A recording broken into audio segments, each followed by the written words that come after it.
तो शुरू करते हैं ईवीएस के खास लेक्चर में आप लोगों का बहुत-बहुत स्वागत है।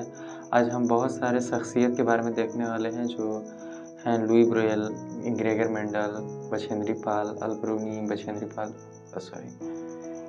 सुनीता विलियमसन, ये सब के बारे में हम आज देखने वाले हैं। तो शुरू करते हैं। तो पहला लुई ब्रेल के बारे में हम लोग देख रहे हैं। तो लुई ब्रेल साहब लुई ब्रेल फ्रांस के थे। 3 साल की उम्र में उन्होंने माता-पिता के औजारों से खेलते हुए उनकी आंखों की रोशनी चली गई थी। पढ़ाई में बहुत रुचि थी, तो पढ़ने में और लिखने में विभिन्न प्रकार के तरीके सोचने लगे और फिर एक तरीका निकाला जो बाद में लुई स्क्रिप्ट के नाम से जानी जाने लगी। तो ये थे 3 साल की उम्र में इनकी आंखें चली गई उस औजार से खेलते वक्त। यह मोटे कागज पर एक नुकीला चीज़ 6 बिंदुओं को उभारा जाता है, फिर उभरे हुए बिंदु पर उंगलियों के सहारे उन्हें स्पर्श करते हुए पढ़ा जाता है। ब्रेल लिपि कहलाती है। यह स्क्रिप्ट 6 बिंदुओं पर आधारित होता है। कितने बिंदुओं पर? 6 बिंदुओं पर आधारित होता है। ग्रेगर मेंडल के बारे में आते हैं। तो ग्रेगर मेंडल का जन्म एक गरीब किसान परिवार में 1822 ईस्वी में हुआ था। इन्होंने 7 साल तक मठ के बगीचा में 2800 पौधों पर बारीकी से कई प्रयोग किए और ढेरों के आंकड़े एकत्रित इन्होंने किए थे। तो ऐसा बताया जाता है कि मटर के पौधे पर इन्होंने क्यों किया, क्योंकि उनमें मटर का जो पौधा होता है उनमें काफ़ी वेरिएशंस होती हैं। उनके बीज झुर्रीदार होते हैं या फिर हरे भरे होते हैं। पत्तियाँ तो नहीं, बौने होते हैं या फिर लंबे होते हैं। उनमें काफ़ी वैरायटीज़ होती हैं, इसलिए इन्होंने मटर के पौधा ही चुना था। मेंडल ने बताया मटर के पौधे में कुछ ऐसे गुण होते हैं जो जोड़ियों में आते हैं, जैसे बीज का चिकना या खुरदरा, वही बात है, पीला या हरा होना और पौधे के तने का लंबा या नाटा होना। ये सब गुण हैं जिनके कारण इन्होंने मटर के पौधे को ही चूज़ किया था। चिकने बीज वाले और खुरदरे बीज वाले होते हैं पौधे। बच्चे भी यानी अगली पीढ़ी के पौधे में भी बीज या तो चिकने या खुरदरे होते हैं। ऐसा नहीं है कि मिक्स हो जाएगा। ऐसा नहीं होता कि एक बीज में थोड़ा चिकना थोड़ा खुरदरा आ जाता है। इसी तरह रंग के गुण में भी अगली पीढ़ी के पौधे के बीज या तो पीले होते हैं या हरे होते हैं। पीला और हरा गुण मिलकर कोई अन्य रंग नहीं बनाते हैं। मेंडल ने यह भी बताया कि जब बीज का पीला और हरा गुण मिलते हैं तो मटर की अगली पीढ़ी के पौधे में ज़्यादा पीले बीज वाले होते हैं। पीला पीला मिला तो ज़्यादा पीला, यही बताया था इन्होंने। फिर है अल्बरूनी के बारे में। अल्बरूनी 1000 से भी ज़्यादा साल पहले एक यात्री भारत आए थे। इनका नाम अल्बरूनी था। अल्बरूनी जिन देश से आए थे उसका नाम था उज़्बेकिस्तान, जो कि अब पाकिस्तान में मौजूद है, लोकेटेड है। अल-बडूनी ने बहुत ही बारीकी से चीज़ों और जगहों को देखा और उनके बारे में लिखा। ख़ास तौर पर उन्हें अपने देश से अलग लगी। कुछ ऐसे ख़ास चीज़ थे जो कि उनके अपने देश से अलग लगा था यहाँ पर आए थे। तो अल-बरूनी उस समय के तालाबों के बारे में लिखते हैं कि यहाँ के लोग तालाब बनाने में माहिर हैं। अगर हमारे देश के लोग इन्हें देखेंगे तो हैरान ही रह जाएंगे। बहुत बड़े बड़े भारी पत्थरों के लोहों के कुंडों और सरियों से जोड़ करके तालाब के चारों तरफ चबूतरे बनाए जाते हैं। वो चढ़ने वाला जो होता है ना, वही। इन चबूतरों के बीच में ऊपर से नीचे जाती हुई सीढ़ियाँ लंबी कतारें होती हैं। लोगों के उतरने चढ़ने के रास्ते अलग अलग होते हैं। पहले होता था वो सब कुआं जो होता था, जिसे मौत का कुआं कहा जाता है, वो सब। यह कभी भीड़ लगने वाली परेशानी नहीं थी। एक उतरने वाला है, चढ़ने वाला है, तो भीड़ कभी लगता नहीं था। आज इतिहास पढ़ने वाले लोगों को अल-बरूनी की किताबों से उस ज़माने के बारे में बहुत कुछ पता चलता है। अल-बरूनी किताब का नाम है किताबुल हिंद। यही किताब है उनका लिखा हुआ। कहाँ से आए थे? उज़्बेकिस्तान से भारत आए थे हज़ारों साल पहले। बछेंद्री पाल के बारे में आते हैं। बछेंद्री पाल भारत की पहली और विश्व की 5वीं महिला थीं जिन्होंने माउंट एवरेस्ट की चोटी पर चढ़ाई की थी। बछेंद्री पाल बचपन में एक पिकनिक में गई थी जहां वे 4000 मीटर ऊंची चोटी पर चढ़ गई थी। तब से ये कुल 12 वर्ष की थी। तब ये केवल 12 वर्ष की थी, 4000 ऊपर चली गई थी। इन्होंने पिकनिक पर गई थी 12 साल की उम्र में। ये उत्तराखंड के गढ़वाल के एरिया में नाकुरी गांव में बसी हुई थी, मतलब वहीं इनका आबाई वतन था, समझ रहे हैं ना। इन्होंने नेहरू इंस्टीट्यूट ऑफ माउंटेनियरिंग से अपना ट्रेनिंग ली थी। इनके गाइडर थे ब्रिगेडियर ज्ञान सिंह थे। 1984 से माउंट एवरेस्ट में जाने के लिए टीम मेंबर बनी थी। कब? 1984 ईस्वी में ये मेंबर बनी थी माउंट एवरेस्ट पर चढ़ाई के लिए। 23 मई को दोपहर के 1:07 पर अपना पहला कदम 8,848 मीटर ऊंचा माउंट एवरेस्ट पर रखा। इसके साथ एक और मेंबर थी, पर ये एक साथ कदम नहीं रख पाई क्योंकि वहाँ पर स्पेस नहीं था, मतलब कदम रखने के लिए जगह नहीं था। माउंट एवरेस्ट को नेपाल का सागरमाथा भी कहा जाता है। पर्वतारोहण के बारे में आते हैं। पर्वतारोहण एक खेल, शौक या पेशा है जिसमें पर्वतों पर चढ़ना, लंबी या पदयात्रा या उन पर चढ़ाई आदि शामिल है। चट्टान पर 90 डिग्री का कोण बनाते हुए चला जाता है, ऐसे झुक करके चला जाता है। पर्वतारोहण में होने वाली कठिनाइयाँ क्या है? पहाड़ों से गिरना, ये सब ज़्यादा इंपॉर्टेंट नहीं। पर्वतारोहण में काम आने वाली औजार, ठीक बात नहीं है इतना ज़्यादा पढ़ना। संतोष यादव 20 वर्ष की आयु में माउंट एवरेस्ट पर चढ़ने वाले कम उम्र की प्रथम महिला थी। कौन? संतोष यादव 20 वर्ष की आयु में। सुनीता विलियम्स के बारे में आते हैं। यह अंतरिक्ष में जाने वाली भारतीय मूल की दूसरी महिला थी।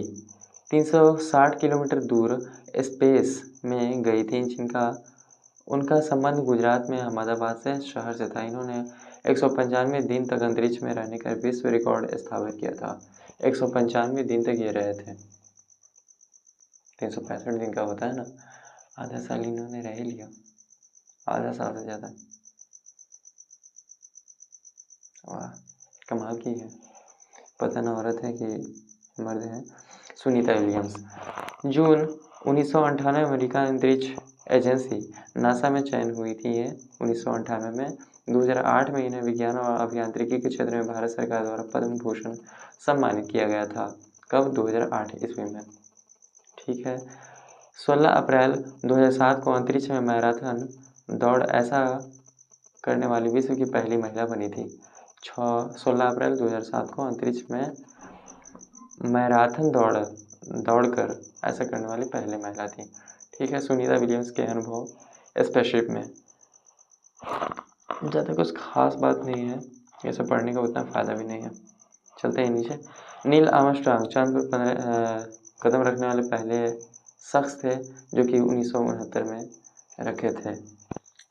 मार्च का महीना था शायद, उसी वक्त रखे थे 1969 में। ठीक है। Neil Armstrong.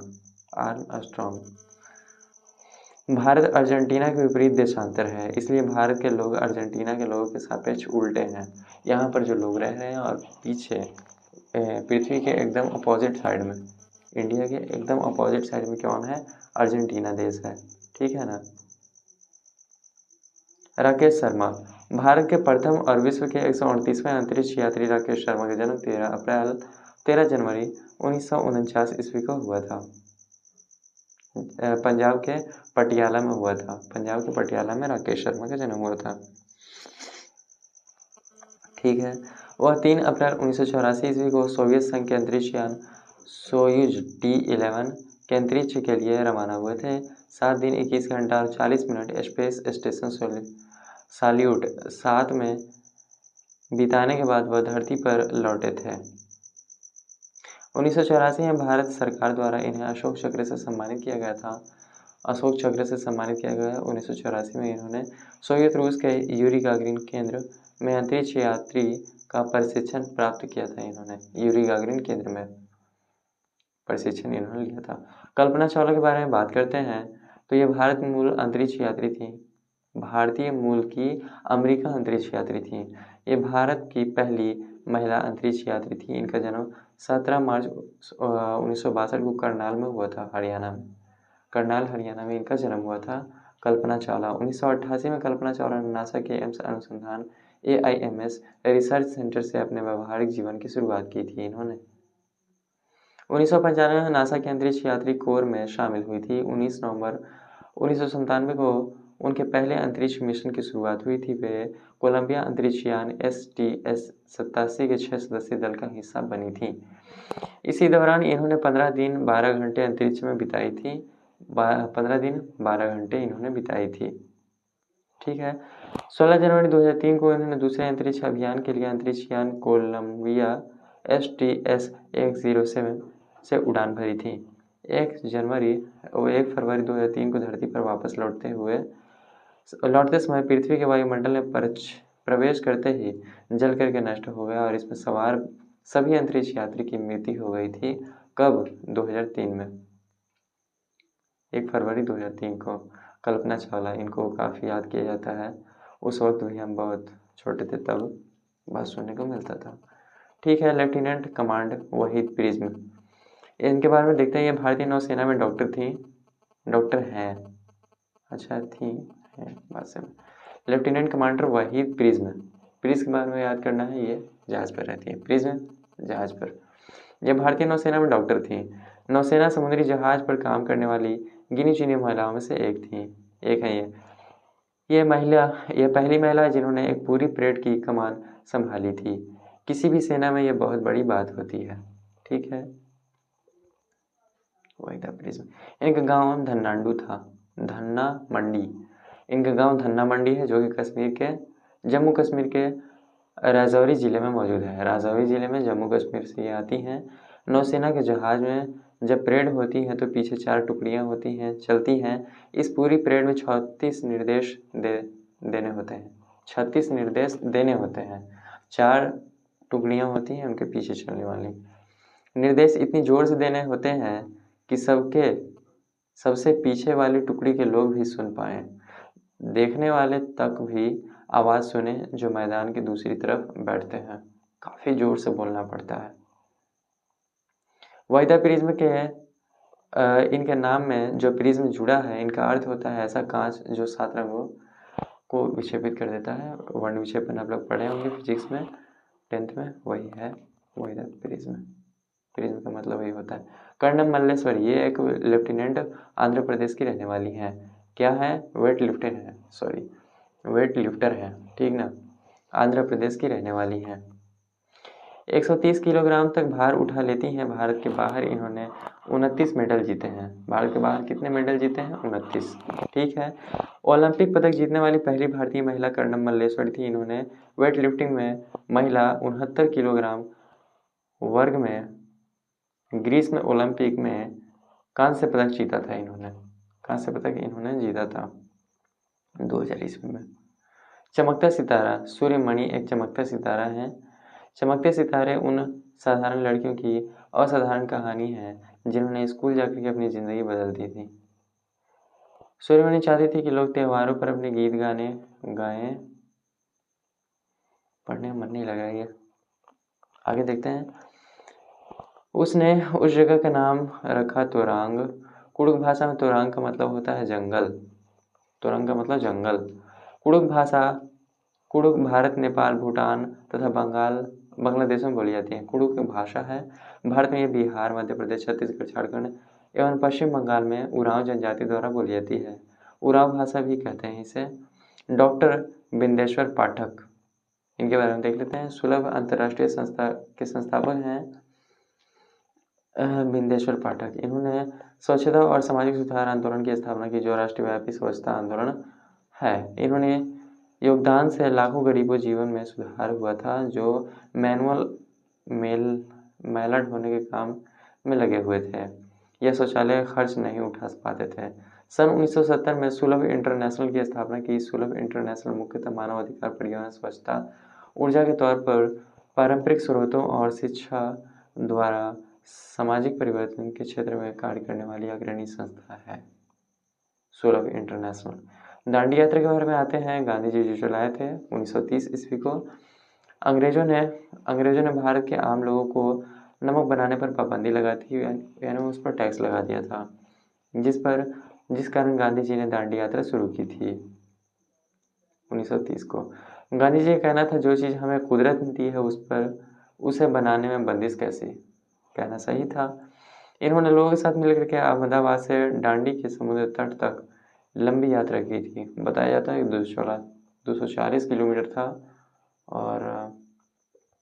और क्या बताएं, भारत के बारे में देखने वाले तो ये सब कंप्लीट है। इनके बारे में ही पूछा जाता है, इन लोगों के बारे में ही। ठीक है, अगले लेक्चर में हम लोग मिलते हैं। तब तक के लिए स्वस्थ रहिए, मस्त रहिए। बहुत बहुत शुक्रिया। Thank you.